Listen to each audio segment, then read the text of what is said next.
From our State House studio in Montgomery, I'm Todd Stacy. Welcome to Capitol Journal.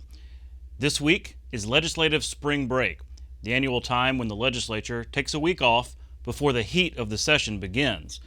It's also a time for staff to rest and recalibrate, getting ready for the long haul that begins next week.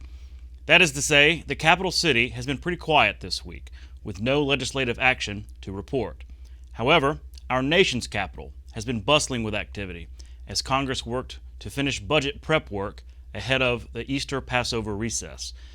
But the real story out of Washington this week was the reaction to the indictment of former President Donald Trump by a Manhattan grand jury. The exact nature of the charges remain unclear because the indictment is under seal, but they stem from payments made during the 2016 presidential campaign to silence claims of an extramarital sexual encounter with an adult film star. President Joe Biden repeatedly told reporters he had no comment, but many members of Congress weighed in on this first ever indictment of a former president. That includes some Republicans in Alabama's congressional delegation.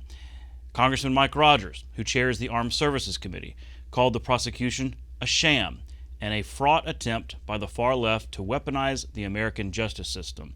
Congressman Robert Aderholt said the case was a political stunt and that to use our justice system as a weapon is to tear down the system we all hold dear. Congressman Gary Palmer said the case should be dropped and that it risks inciting more distrust of our judicial system and undermining the future of our democracy. The newest member of Alabama's delegation, Congressman Dale Strong, called the case a witch hunt and said, "We must not stand for the politicization of our nation's justice system to influence elections." Congressman Barry Moore made political hay out of the situation, handing out ham sandwiches on Capitol Hill to demonstrate the old saying that even a ham sandwich could get indicted by a grand jury.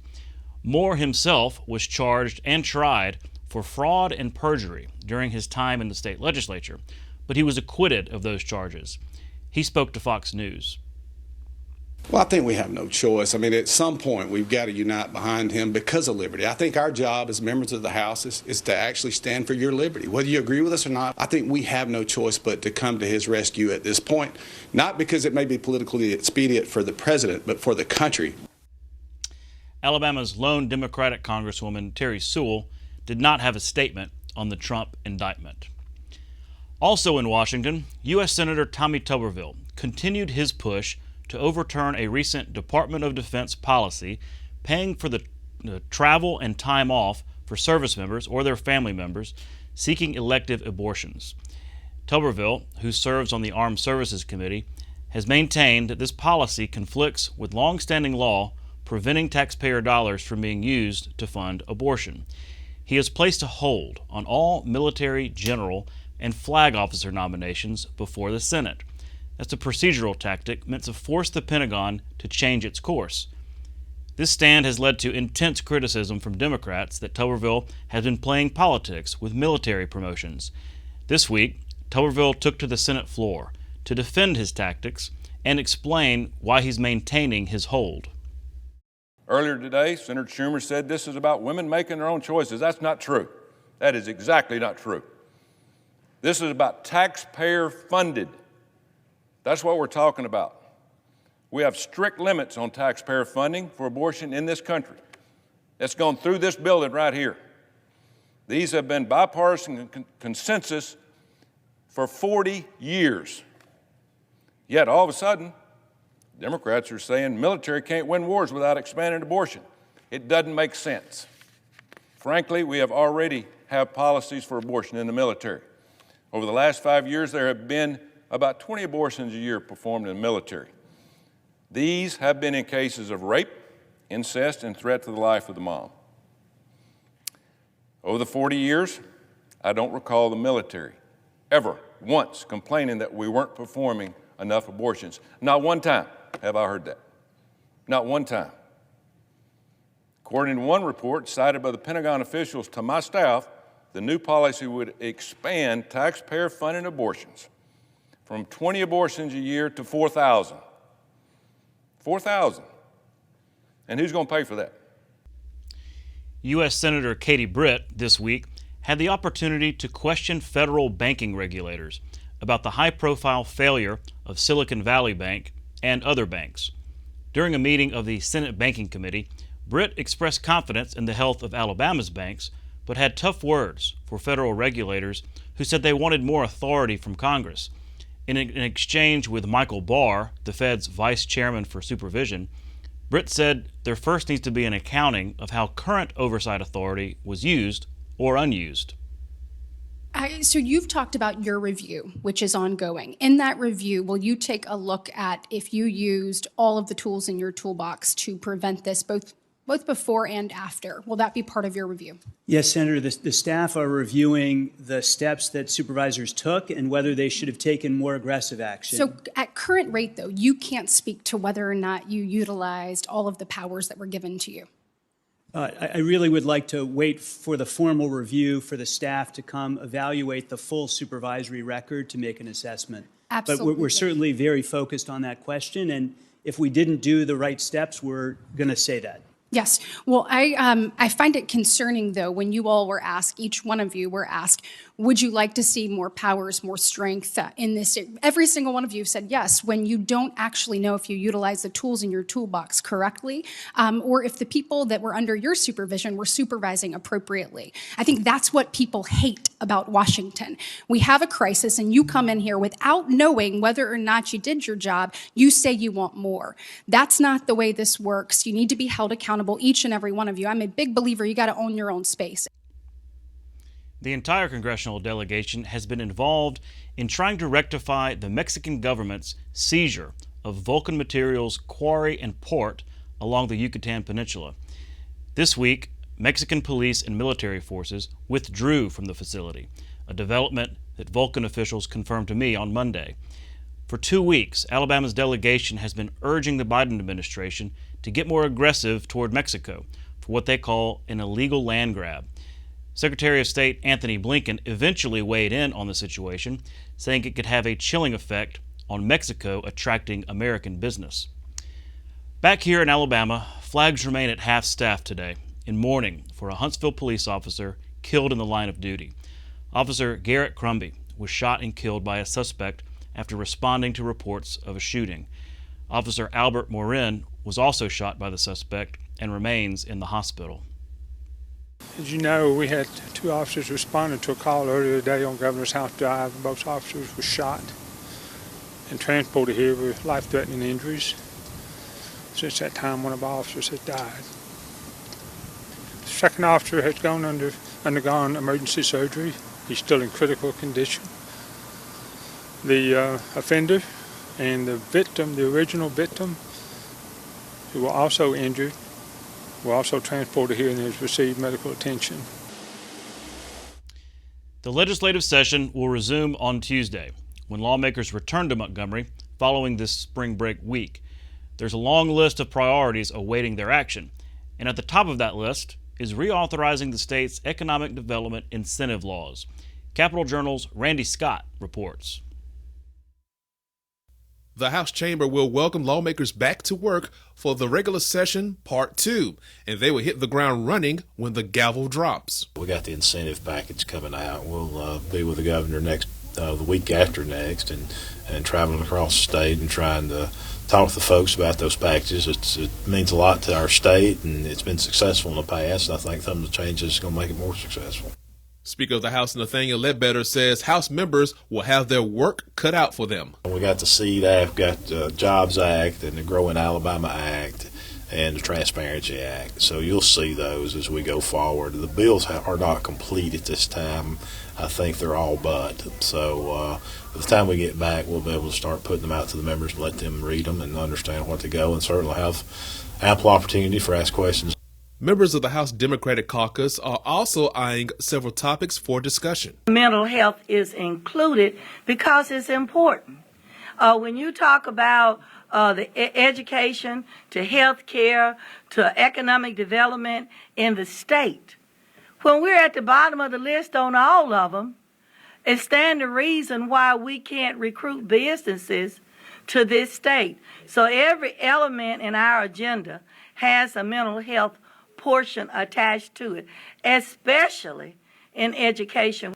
So with the grocery tax, sure, there's going to be a loss there, but we're working on a strategy to replace that.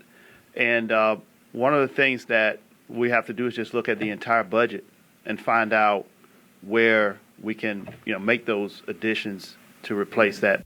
Also, education concerns and abortion guidelines. In terms of making sure the services for children who are having problems, that those services should be available to them.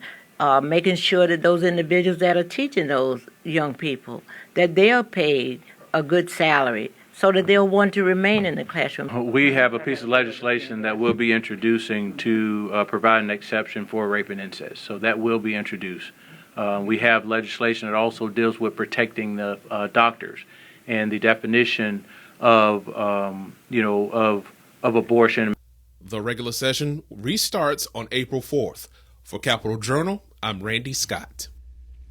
One issue that has been discussed a lot in the State House lately is a shortage of nurses in Alabama. In her recurring series, The Story Behind the Story, Capitol Journal's Karen Goldsmith looks at how this issue is impacting the state. At the Wesley Gardens Assisted Living Facility in East Montgomery, the banner in front of the building says it all, and the need for more nurses expands to all 13 of its facilities in Alabama and Northwest Florida. Their president and chief executive officer, Christopher Tomlin, says the Montgomery location only needs one licensed practical nurse, but in one location, for example, we currently have around 12 LPN openings. It's a very large campus. In another location, we have a far fewer number of LPN openings, but certified nursing assistant vacancies, we have as many as 25. Tomlin says the Alabama Board of Nursing is doing all it can to move people into the workforce. He says, for example, the Medication Assistant Certification Program is now more widely used. And that's where someone can assist with medications or even administer medications, certain medications, and the requirement for licensure as a nurse is not present. Certain things they cannot do, but they can certainly provide a lot of the assistance that's required. Ironically, he says COVID had the most significant impact on the nursing shortage. The largest number of persons who left the field were under the age of 35. With a significant number of those persons complaining that they would have chosen another field. Of course, it's a challenge whenever you have a vacant role because that requires other persons to perhaps pull more of a load than they might otherwise be doing. So what is the nursing profession's national forecast? Nationally, the situation is expected to deteriorate over the next 10 years. From 2021 to 2031, there's an expectation of a 6% growth of RNs. But yet, during that same period of time, it's estimated that 203,000 RNs positions will be available every year. So the gap between available individuals and jobs that are available will continue to widen. For Alabama, the issue is on the legislature's radar. We're going to have several pieces of legislation related to nurses. We know that there's a nursing shortage. We need to stay focused on that, especially nurses in rural areas, as well as advanced practice nurses. For Capitol Journal, I'm Karen Goldsmith. We'll be right back with tonight's guests. You can watch past episodes of Capitol Journal online anytime at Alabama Public Television's website, aptv.org. Click on the Online Video tab on the main page. You can also connect with Capitol Journal and link to past episodes on Capitol Journal's Facebook page. Getting my hands dirty is the best part of my job. My name is Hannah Rogers, and I am an A&P mechanic, which is an airframe and power plant mechanic. I can work on anything from general aviation to helicopters. I was a young mother. I was 18 when I became pregnant. I never thought that I could finish school, work, and raise my son. But with the government's assistance with food stamps, Section 8, child care, all of those programs have helped me achieve this goal to where I don't have to live off assistance anymore. I was able to graduate debt-free by the Pell Grant, the WIOA program, and also a scholarship. I actually had friends tell me about the program, the WIOA program, and so then I also spoke with the SSS instructor at our school, and she told me to contact the Career Center, and I was able to set up an appointment and fill out the application and all the prereqs for that. With the WIOA program providing for my scholarship for school, along with the Pell Grant, that all gave me opportunities that I wouldn't have been able to reach my goals and be where I am today without those programs. You don't just have to stay in poverty because you was born in poverty. You can move up in life. Just because you don't have the money doesn't mean that you can't get there. There's a lot of opportunities out there. There's scholarships, there's programs, there's people. You just have to show that you're willing to do the hard work. I was determined. I refused to allow anything to stop me. Joining me next is Jimmy Baker, Chancellor of the Alabama Community College System. Chancellor, thanks for coming on the show. Thank you, Todd. I always enjoy coming to visit with you, and I think it's doing a great job. You are doing a great job getting the news out. That's very kind of you to say. Thank you very much, and it's a pleasure to have you on. It's been a while since we had you on, but we saw you and reported on your presentation to the budget committees during these budget hearings. All the agency heads kind of came and gave their update. Yours was more substantial than most. So I was going to kind of maybe ask for a Cliff's Note versions of that, of an update on how the system's doing, sort of what you told lawmakers about, the health and the situation right now with the community college system. Well, Todd, I think to begin with, I need to say this. The community college system is experiencing increase in enrollment.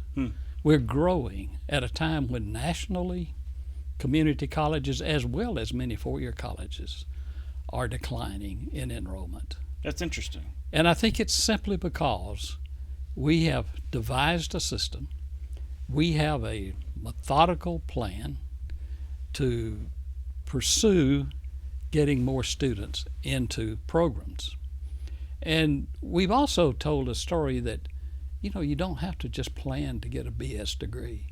You may just need to get a skill or right. to learn a skill. And you can be very successful and get a degree when you choose to. So we've opened up the doors to a variety of career paths that I think many students are responding to. Mm-hmm. It's interesting because you can go back 15, 20 years when talk really started about that. Look, not everybody needs a college degree, like you said, a BS. But it took decades to sort of change that mentality. Do you think it's finally sort of changed, or is there still work to do there? Oh, it's still work to do there. We haven't, in fact, we probably have some staff that we still haven't convinced that we're doing the right things. But I think as a whole, people are beginning to understand that and beginning to see the value and the quality of life that it affords in many cases where otherwise it just would never have happened. And as we become more technically skilled and we do more to provide opportunities for training, I think gradually it's changing the entire environment. Well, the workforce is changing, and I think a lot of this is societal and just generational, but I think COVID had a lot to do with it. It changed our workforce dramatically. Every month we look at the unemployment rate. We're always the first to report it, and these are historically low unemployment numbers, and hooray for that. But the other side of that coin that maybe we don't talk about it so much is the workforce participation, which is pretty low. I think the last one was 56.8%, somewhere in that neighborhood, which if you flip that over, that means 44% aren't participating in the workforce. And that's a scary number. I know y'all play a role in trying to remedy that. Well, I usually pay very little attention to the unemployment rate. People like to brag about that, and I'm not saying it's not important. Sure. But on the other hand, I spend a lot of time talking to business and industry who cannot find enough workers to keep their business running at the level that it should run. Mm-hmm. Why? Why do we have so many people who are not in the labor force that should be in the labor force? And we are undertaking a process to try to begin to identify a lot of that, and then identify people and appeal directly to them. If you would come take this training, short periods of time, then you can go into this business and work in this business. And I think we've got to kind of change our mindset about just because you go to school at a college, it doesn't necessarily take you 6 or 8 months or a year to find a way to be trained to do something that is very productive.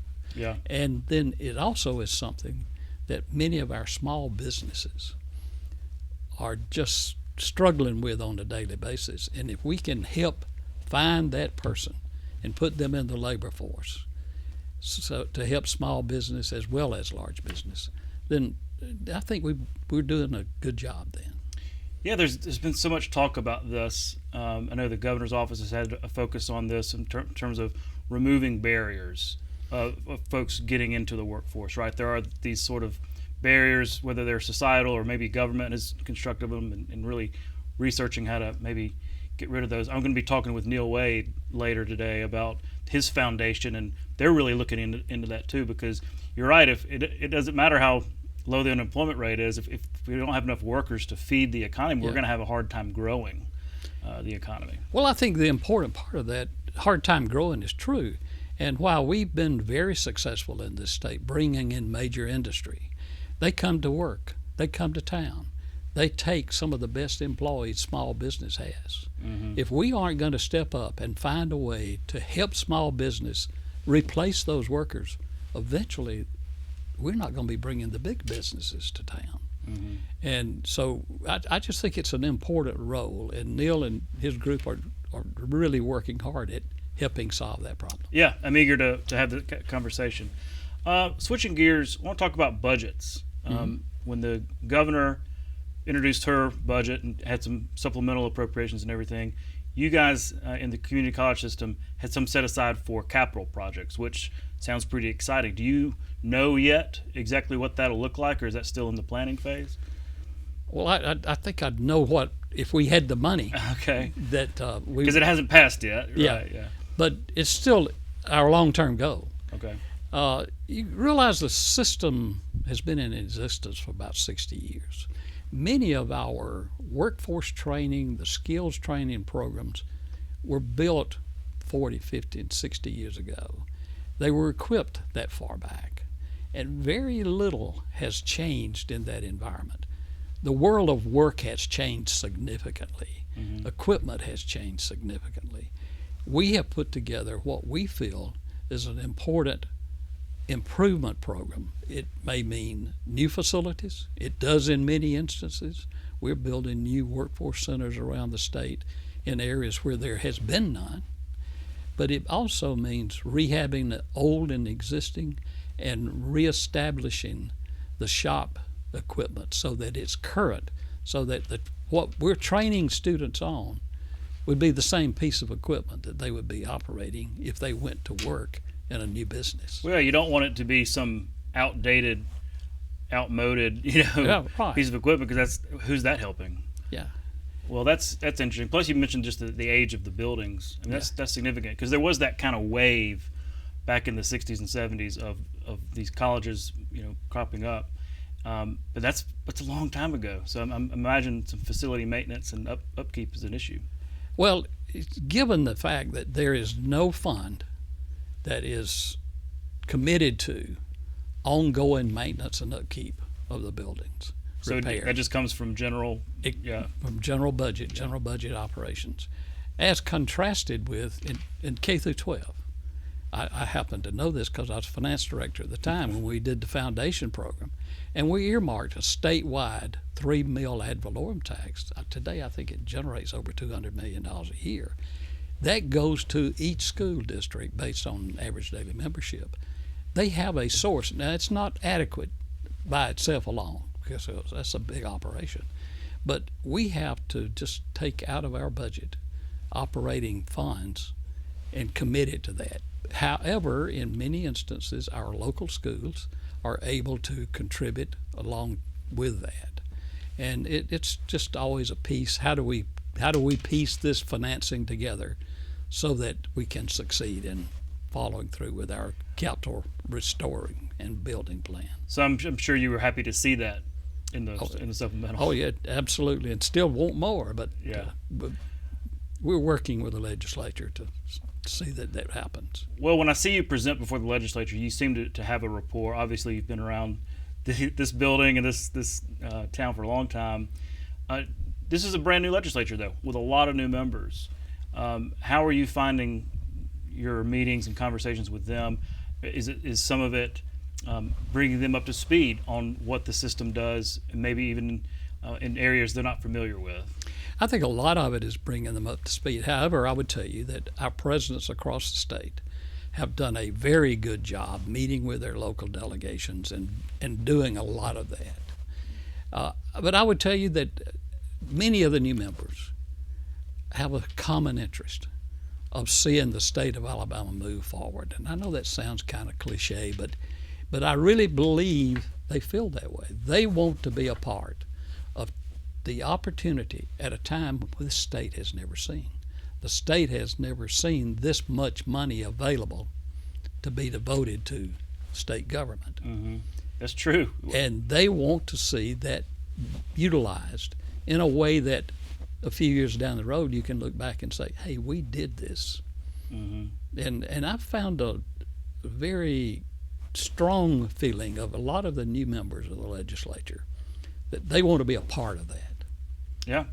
Well, and it seems to me, you go back, again, decades, and there seemed to be a lot of sort of feuding, especially on the education side, between higher ed, K through 12, community colleges. I mean, maybe there is to some extent because everybody wants their piece of the pie, but I don't see the competition, the feuding. It seems to be more coalesced these days maybe than it has in the past. Am I reading that right? That's my sense. That's my sense. Now, I can't speak for everybody else, but in my relation and working with the other segments of education, I find that to be the case. There's one issue, Todd, that I so desperately want somebody to figure out how to change. I was somewhat disappointed. I don't like seeing Alabama on the bottom with test scores. I just don't like that. And I think we haven't done the job that we should do in changing that. Yeah. I don't know the answer to that, but moving forward, if we are going to move forward as we should be able to, students coming up in the lower grades are going to have to be able to compete. Right. Well, those lower grade students end up becoming your students and higher ed students and eventually workers. And so it absolutely matters to the whole system. It's important. And if we don't understand that, we need to find a way to cure that problem. Mm-hmm. Well, yeah, if wishing made it so. I am pleased that they have begun to address it. Literacy Act, Numeracy Act. I think they've really started to attack those problems. But you're right, it takes a while to kind of turn that around. Yeah. So we'll have more conversations about that. Chancellor, thanks again for coming on. It's a pleasure to have you on. Always. I appreciate you. Appreciate the job y'all are doing. Look forward to having you back. All right. We'll be right back. You can watch past episodes of Capitol Journal online anytime at Alabama Public Television's website, aptv.org. Click on the Online Video tab on the main page. You can also connect with Capitol Journal and link to past episodes on Capitol Journal's Facebook page. My name is Jacoby Telefero. I'm a welder here at Austin. I work on the EPF, the Expeditionary Fast Transport. It's like a pickup truck used to transfer sellers and other equipment. The way I got this job, I met a recruiter at Austin. I met him my 10th grade year. We went through the summer internship. It was a 6-week program. Interned my 12th grade year. When I came back during the pre-apprentice program, I went to school and I came to Austin around 1 to 5 every day. They paid me to come learn about what I love to do every day. You had to be on time every day. You had to show up and be accounted for every day. After I finished, I had to go through another interview, and they actually offered me a job. I'm happy to be a part of this Austin team now. I could build a career out of this and build a living and take care of the people I love. But now I have a passion for it. I love getting up, coming to work every day. I love welding every day, and I wouldn't change it for nothing in the world. You're watching Alabama Public Television.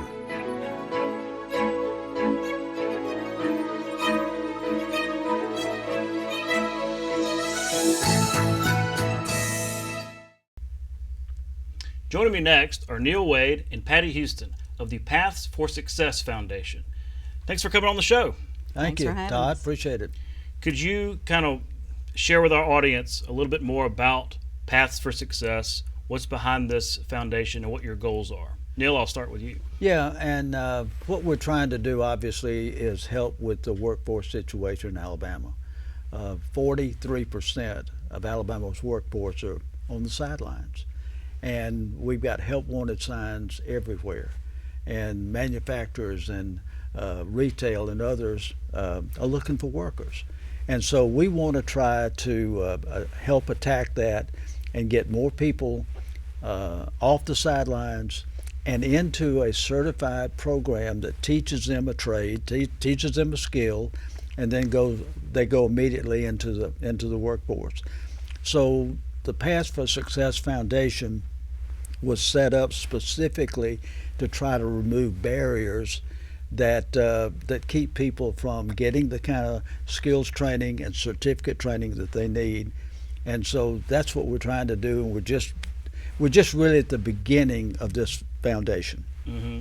Well, and look, this is an issue that's been around for a long time. How do we get folks off the sidelines? The government has tried to attack this in many different iterations over the years, but this is different. This is private. This is a nonprofit. Mm-hmm. You know, so your goal is essentially to raise money to help, fund this privately. Talk about the nature of that, how that's different. Well, let me say this, because it's a statewide foundation, and I think it's important to mention the fact that it has a statewide board, a governing board. You mentioned it. We're a 501c3. The board members have a statewide vision. They're industry leaders, key members of the state leadership around the entire state, and so they want this to be a statewide effort, and that's one of the things we're trying to do. Yes, we are about to really embark on a big campaign to raise funds. We've just gone through a feasibility study to answer a lot of questions about, can we do that? How much money do we think we can raise? Because as Neal has mentioned, we have big goals. Workforce training is one of them. We're going to focus on putting people into high-wage, high-demand areas, and we're going to do that basically through non-credit type, fast-track training that's tied to partners around the state that offer the training programs.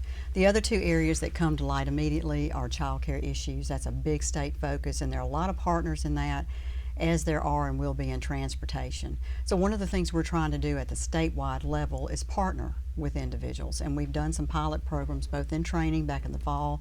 We're doing a pilot program right now in child care in West Alabama to try to establish how we do it and how we do it well, and how can we replicate some of these things around the state. Mm-hmm. But I think the key word to that is partnerships.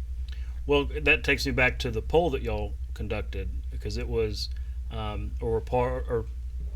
I guess it was a different poll. Y'all didn't conduct it, somebody else did, but it had to do with what's keeping you on the sidelines, right? What's keeping you from entering the workforce? And it was transportation was really high up on there.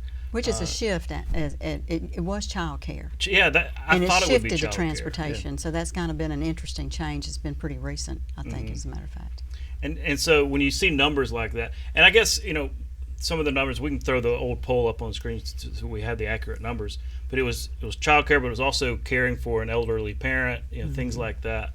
But yeah, the transportation thing kind of shocked me. So when you see numbers like that, does it does it shift your focus to say, okay, well, that's a need that we can play a part in tackling? Well, we know that we can play a part in the child care and the transportation and tuition. So those areas we know that we can, but what we're finding out is, in particular about child care, if we go out and say, okay, Todd, we'll handle that for you, but yet you can't find a seat, there's not one available, then we made a hollow offer and you really are not able to take advantage of it. So that's what we're also about, is how can we work with, as Patty said, those partners out there who are focused on child care and the solutions. How can we help with that? Because all we want to do is we want to say, we'll remove the barrier and get you training and get you into the workforce. I'm trying to think of maybe some hypotheticals, maybe churches and groups like that could play a role in, no question, allowing a child care business to exist there. And maybe there are some regulatory issues that y'all could play a role in breaking down those barriers. Well, I think that's a big piece with the partnership. The pilot we're working on, there's a Shelton State Community College is one of the partners. The Chamber of Commerce in Tuscaloosa is a partner. DHR is a partner. That's your certification agency. Key component, because you want to make sure that the facilities are operating, at a caliber where people can be comfortable with leaving their children there. So there are a lot of parameters, and there's some differences in in-home child care requirements, and then what you're talking about, where in facilities such as faith-based churches that or even a standalone like KinderCare or something like that. So the regs are a little bit different, but it's still, every community is going to be different as well. And what can we do within a community that's going to make the biggest impact and make a difference for the people that live in that area? Now, Patty, I know you have a background in education, and especially on the community college level. That's true. So does that inform what you're doing now, leading this organization, in terms of, knowing what certification paths there are and what paths there need to be? Well, I think from the community college side of it, because I'm retiring. I retired after 35 years in education, as you just mentioned, but I do understand the community colleges, and they're one of our partners in all of this, particularly in the workforce development training programs. Mostly because they have a statewide footprint. The community colleges, there's 24 colleges, but there are 130 sites around this state.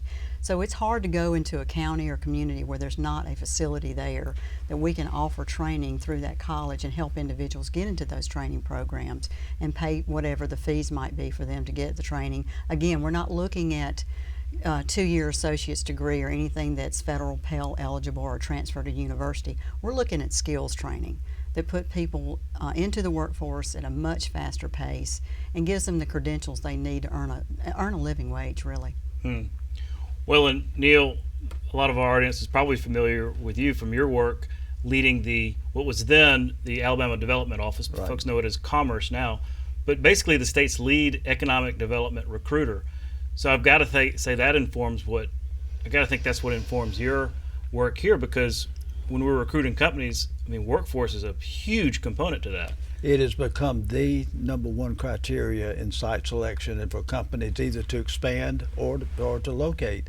And if you're going to bring a company in, you've got to prove to them that you can get the workforce.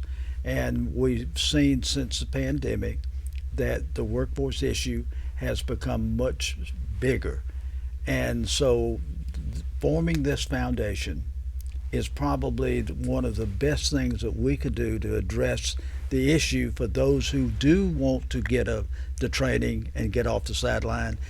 We're going to remove the barriers. That's what we're all about. So as Patty's talked about, as we raise those funds, we're going to be able to help more people get into the workforce and help meet the governor's need of a goal of 500,000 new workers by 2024.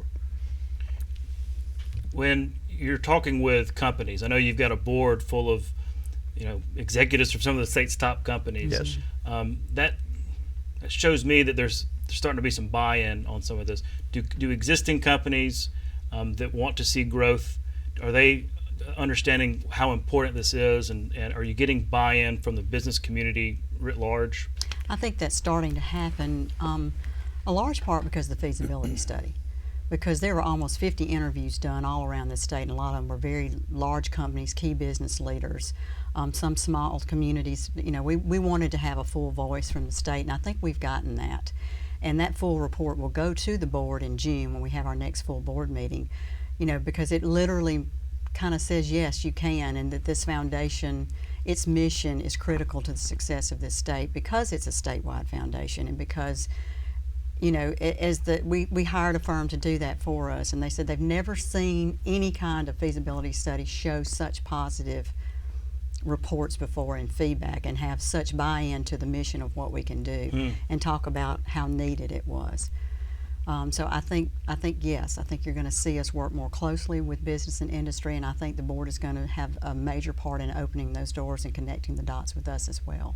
Yeah, well, that's good to know. And what about the state? I mean, from the governor on down to the cabinet here in the legislature, are you starting to have those initial conversations about here's what we're doing, here's what our goal is, and how is that feedback going?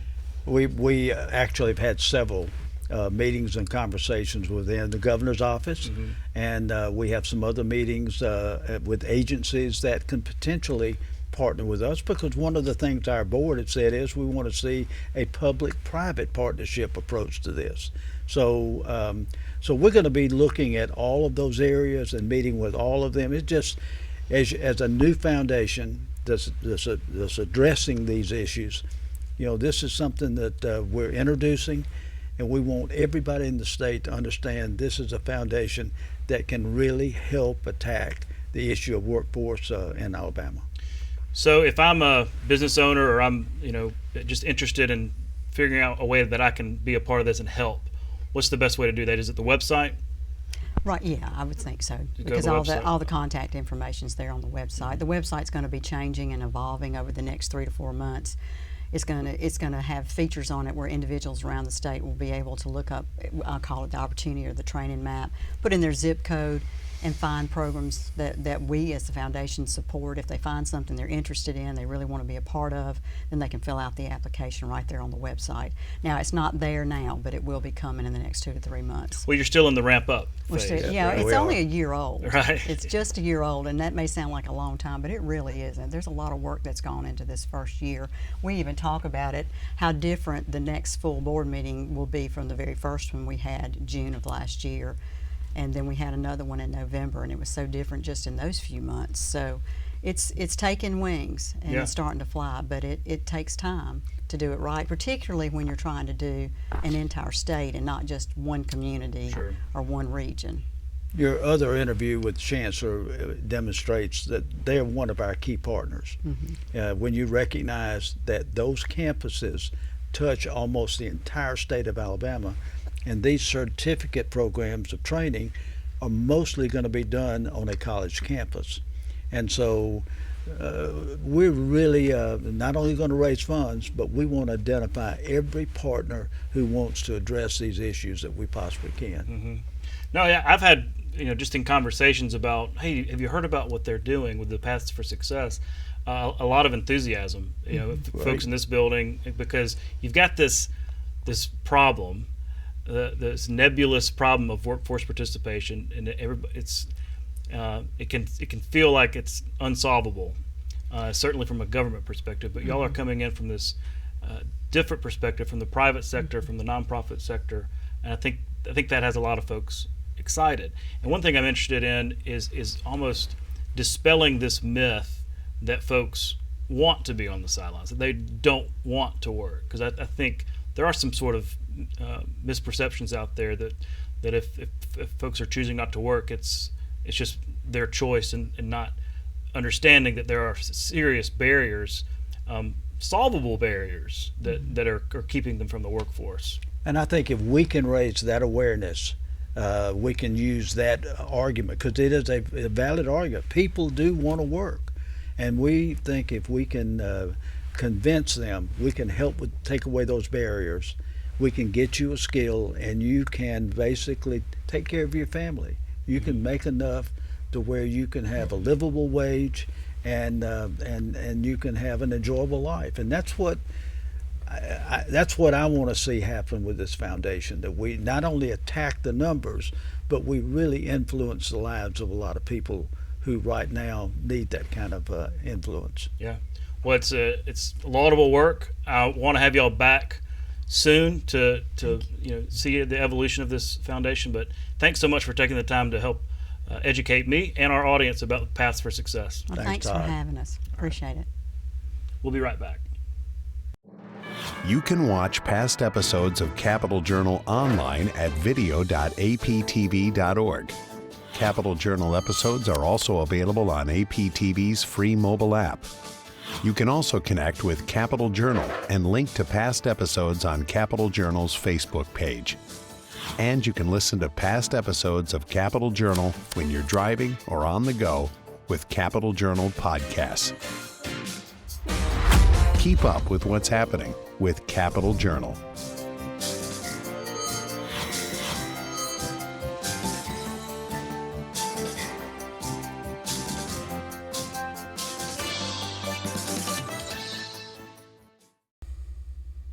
Joining me next is Wayne Reid, Executive Director of Alabama Public Television. Mr. Reid, thanks for coming on Capital Journal. Thanks. I'm glad to be here, Todd. I should say new Executive Director of Alabama Public Television. You've been on the job since 8 weeks yesterday, so wow. A little bit 2 months. I started on February 1st. Okay, great. Yeah, brand new on the job. I mean, what's been your first? I'm sure you're still gathering all kinds of information, drinking from a fire hose. I absolutely feel like I'm drinking from a fire hose, but fortunately we have some really good people at Alabama Public Television that have helped me as I've gotten started. I've spent 30 years of my career, 30 plus years, on the commercial broadcast side. So a lot of things that are similar, but then there's things that are really different that are new to me that I'm learning that I'm really enjoying. Part of the reason that I ended up coming to APT, the education department that we have and what we can offer to the citizens on air and online with our different programs. Something I've never had to do before and never been able to do before. So I'm excited that we're getting to do that, and it's just a great resource that the state provides for us. I was going to ask you about your background. You said 30 years on the commercial side. So, other stations. I know you came from 3340 up there in Birmingham. Yeah, so I was most recently with Sinclair in Birmingham at 3340 and CW21 and My 68, but I've been all over the country. My first job was actually here in Montgomery at WHOA, which was Channel 32 here. I think it's WNCF now. It's the ABC affiliate. So that's where I started my TV career. And from there, I went to St. Louis. I was there for a couple of years. I've been in Orlando and in Jacksonville most recently for coming back to Alabama. My wife is from Selma, and I graduated from Selma High. So for us, it was returning back to the state that we love, and we're glad to be back here. But just can't wait to work and do all the stuff that we're able to do at APT to serve the citizens of Alabama.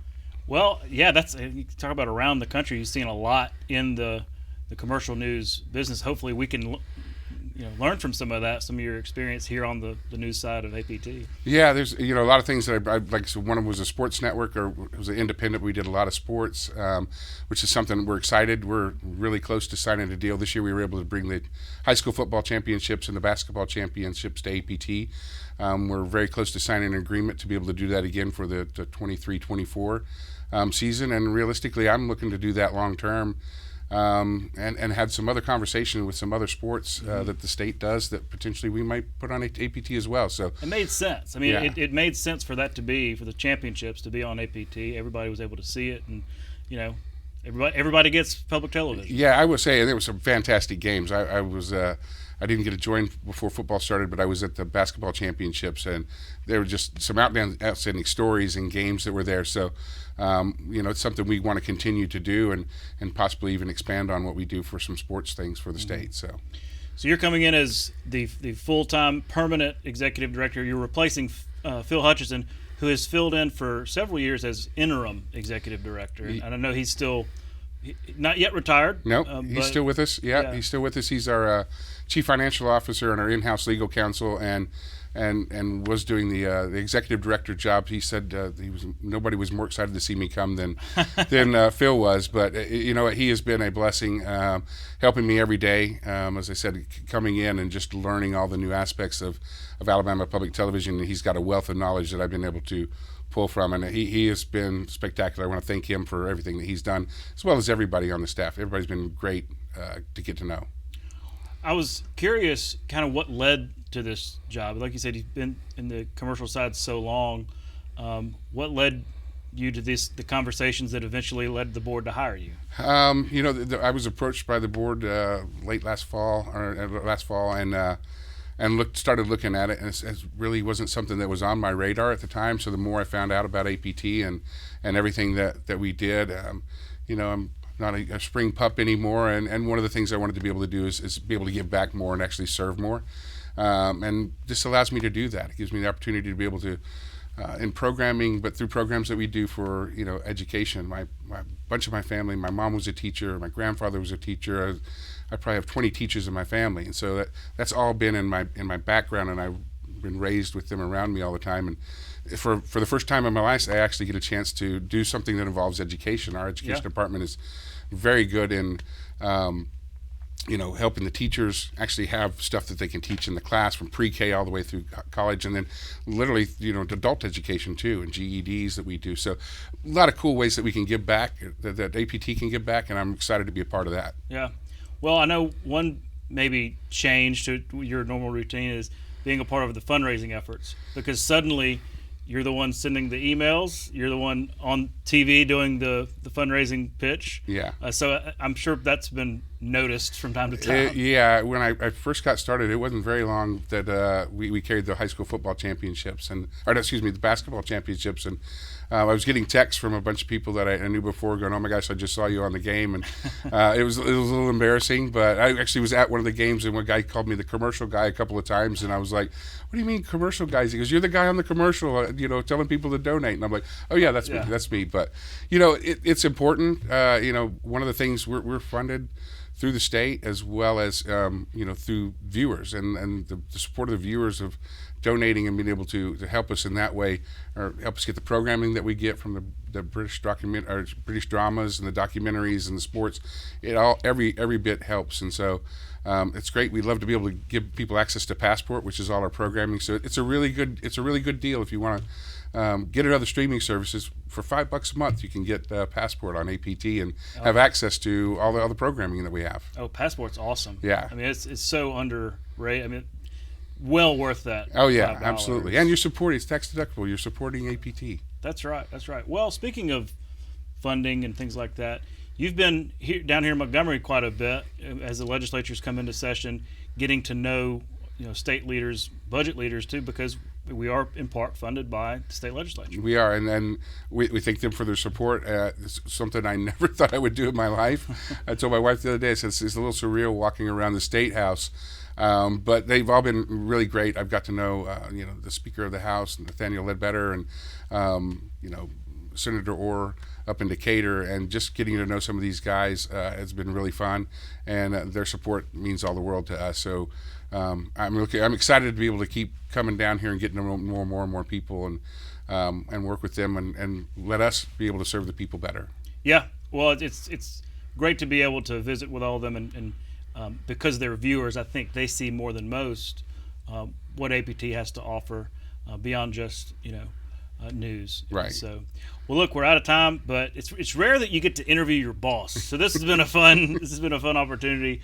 But again, welcome. We're really glad that you're now our new leader, and look forward to many years working together. I hope so. Thank you. All right. We'll be right back. You can watch past episodes of Capitol Journal online anytime at Alabama Public Television's website, aptv.org. Click on the Online Video tab on the main page. You can also connect with Capitol Journal and link to past episodes on Capitol Journal's Facebook page. My son's name is Nathan. Nathan is a welder. He enjoys it, loves it. So my plan is that he would graduate from private high school and go on to Auburn University, which is where everyone on his dad's side of the family goes to college. It's very obvious now that I have the ability to step back. He does much better hands-on learning. Nathan had taken a tour at a local career technical school and was very interested in the welding program. My initial reaction about a career technical school was probably the farthest from the truth. I was projecting my thoughts onto him and my expectations onto him, and it really took a lot of mom maturity to step back and just step up and be there for him. After high school, Nathan found a welding job very quickly. I would say within 3 weeks of graduation, he was working for a local contractor. I remember having a conversation with my own mother, and she said, "Is there really any money in welding? What exactly do welders do?" So as a 19-year-old, he's making $47 an hour. Right. So I thought I was raising a CEO, and as it turned out, I was raising a welder. Who knew? Nathan knew.